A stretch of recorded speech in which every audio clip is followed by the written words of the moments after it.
Om Swastiastu.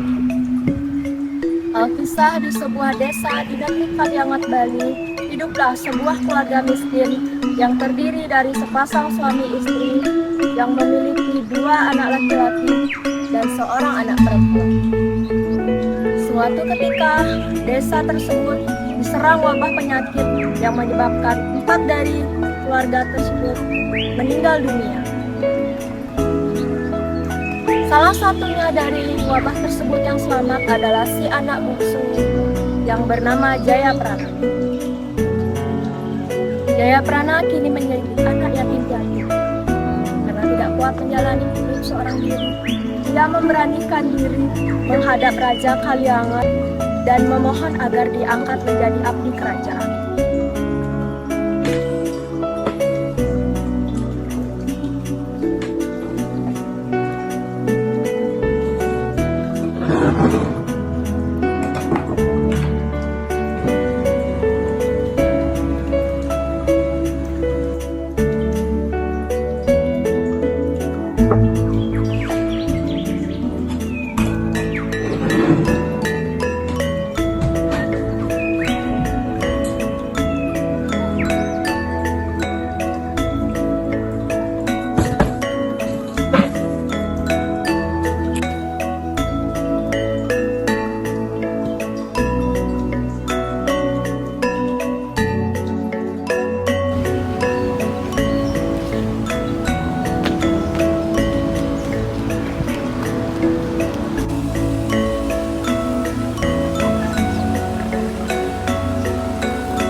Ampun Baginda, hamba kemarin untuk menjadi abdi kerajaan.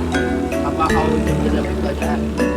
Alasan apa itu? Karena untuk bertahan hidup Baginda, kedua orang tua hamba sudah tidak ada Baginda. Baiklah, kita kau bisa. Terima kasih banyak Baginda. Saya siap untuk mengabdi pada raja. Jayaprana sungguh beruntung karena permintaannya dikabulkan oleh Raja Kaliangat. Sejak saat itu, Jayaprana mengabdi kepada Raja Kaliangat. Meski demikian, ia tetap tinggal di rumah peninggalan orang tuanya. Waktu terus berjalan, Jayaprana telah tumbuh menjadi seorang pemuda yang tampan.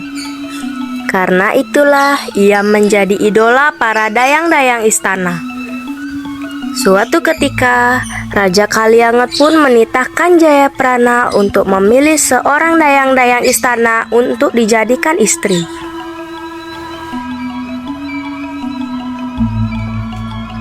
Iya, Pana. Apakah kau ingin menikah dengan salah satu dayang di kerajaan ini? Ampun Baginda, hamba bukan bermaksud untuk menolak titah Baginda. Hamba ingin menikah, tapi bukan dengan dayang-dayang istana. Jika diperkenankan, izinkanlah hamba untuk mencari calon istri di luar istana ini. Baiklah Jayapana, jika itu yang kau inginkan, aku pun tidak akan menghalangi untuk memilih calon istri yang sesuai dengan pilihan hati. Keesokan harinya, Jayaprana berjalan-jalan ke pasar yang terletak di depan istana untuk melihat gadis yang lalu lalang. Tak berapa lama kemudian, tampak kejauhan seorang gadis berjalan melenggang dengan mengenakan pakaian cukup sederhana. Gadis itu memiliki paras yang cantik dan senyum yang manis dan mempesona. Si gadis berjalan ke pasar sambil menunduk malu-malu dan matanya sesekali melirik ke sekelilingnya. Jayaprana pun terpana saat melihat gadis yang cantik jelita itu. Ketikan paras Layon Sari benar-benar memikat hati Jayaprana. Pandangannya terus mengikuti lenggang gadis itu sampai lewat di depannya. Sementara itu, Layonsari yang merasa diperhatikan tiba-tiba mengalihkan pandangannya kepada Jayaprana. Sepasang mata pun bertemu seakan saling menyapa dan saling berbicara dengan bahasa jiwa. Pandangan pertama itu telah membuat mereka saling jatuh hati. Setelah gadis itu berlalu dan menyelit di balik keramaian orang di dalam pasar, Jayaprana segera mencari informasi perihal gadis itu kepada orang-orang di sekitarnya.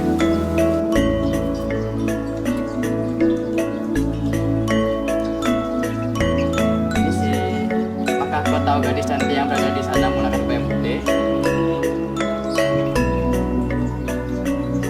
Oh, yang Layonsari. Dan juga saya bisikan. Oh, baiklah, terima kasih banyak. Setelah memperoleh keterangan bahwa gadis itu bernama Layonsari, putri juru Bendesa dari Banjarsekar, ia pun bergegas ke istana untuk melapor kepada Raja Kaliangat. Mendengar laporan itu, Raja Kaliangat segera menulis sepucuk surat untuk juru Bendesa.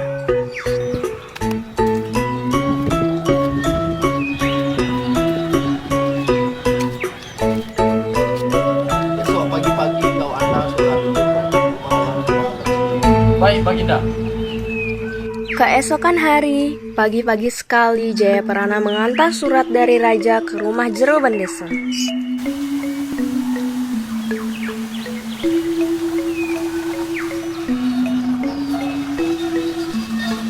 Terima kasih, Juru Bendesa. Saya kemarin untuk mengantarkan surat dari Raja Kaliangat. Baiklah, terima kasih.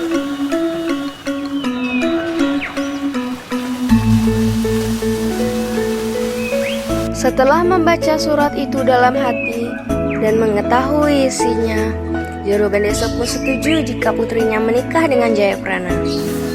Isi surat itu kemudian ia sampaikan kepada putrinya yang sedang duduk di sampingnya. Bagaimana putriku?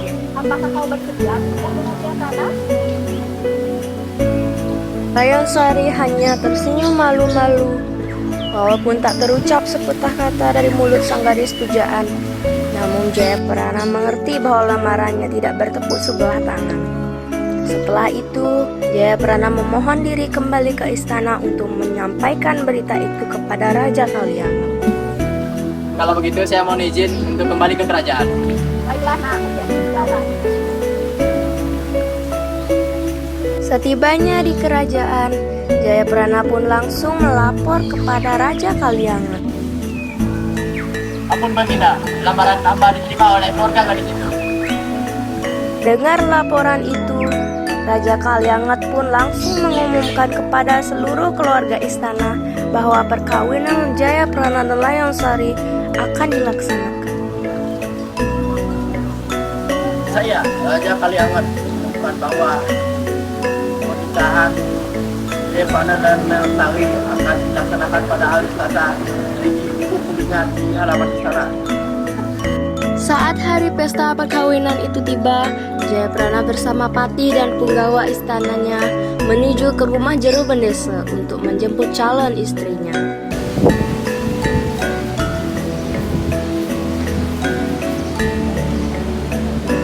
Setelah melalui berbagai macam cara dalam upacara di rumah itu, kedua mempelai kemudian diiringi ke istana.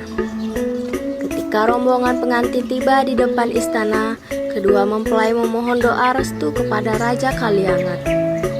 Saat kedua mempelai memberi hormat di hadapannya, sang raja hanya membisu.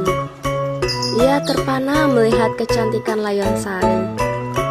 Rupanya Raja Kaliangat jatuh hati kepada istri abdinya itu. Dari situlah muncul niat buruknya untuk merebut Layonsari dari Jayaprana. Pesta perkawinan itu usai, Jayaprana bersama istrinya pun memohon diri untuk kembali ke rumahnya. Mohon ampun Baginda, hamba dan istri hamba memohon izin untuk kembali ke rumah kami. Baiklah Jayaprana.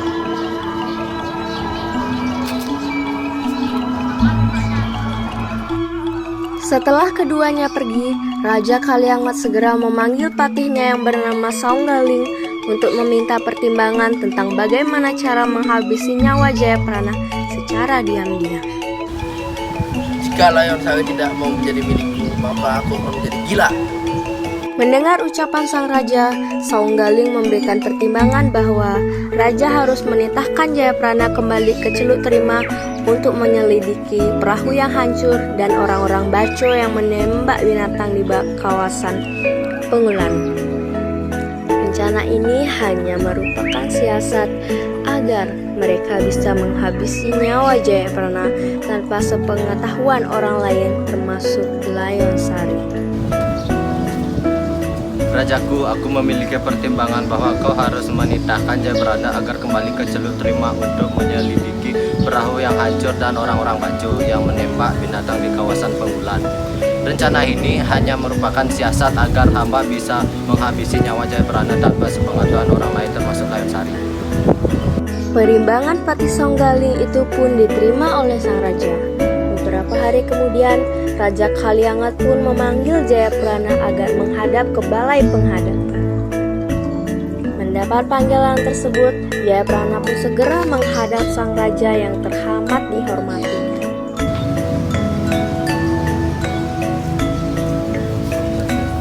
Om Swastiastu. Jayaprana pun disuruh ke kerajaan oleh raja. Baik, Paman.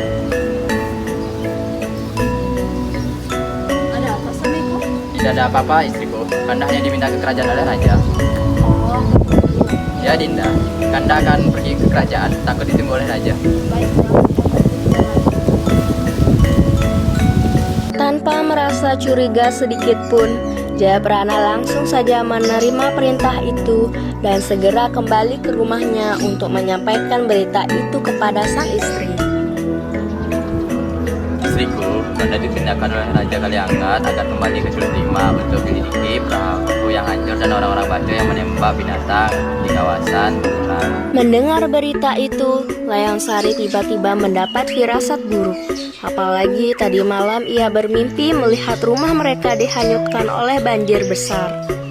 Karena alamat-alamat buruk itulah ia meminta agar Jayaprana membatalkan keberangkatannya ke Celuk Terima.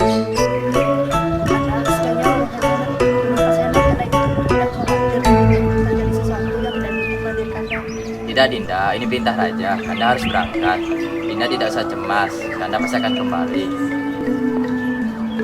Keesokan harinya berangkatlah Jayaprana ke Celuk Terima bersama Patih Saunggaling dan sejumlah prajurit istana. Saat mereka melewati sebuah hutan lebat, Patih Saunggaling menikam Jayaprana atas perintah Raja Kaliangat. Keris patih itu tepat mengenai lambung kiri Jayaprana hingga tewas seketika.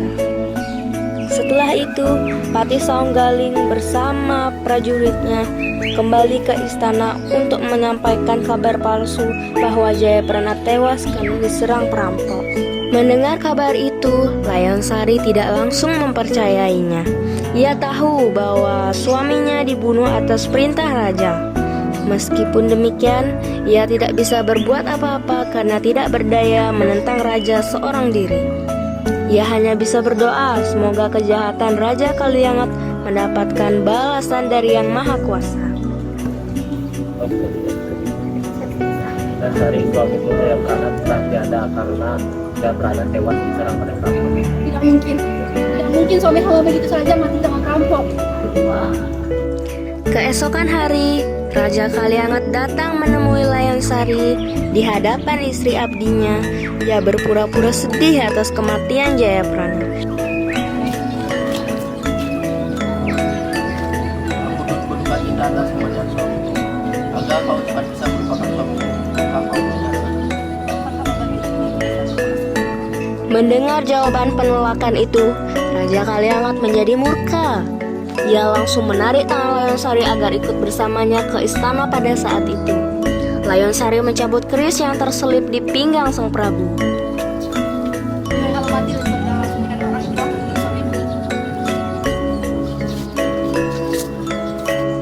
Melihat Layonsari tewas, sang raja pun menjadi kalap.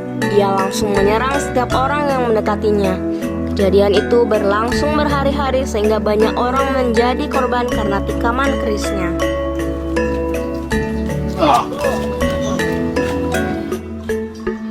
Perilaku Raja Kaliangat tersebut benar-benar meresahkan seluruh rakyat negeri itu. Akhirnya, para punggawa kerajaan memutuskan untuk menangkap sang raja dan memasukkannya ke dalam penjara. Cerita Jayaprana Dalam Sari termasuk Dasamala bagian Leja, yaitu berpikiran gelap, bernafsu besar, dan gembira melakukan kejahatan.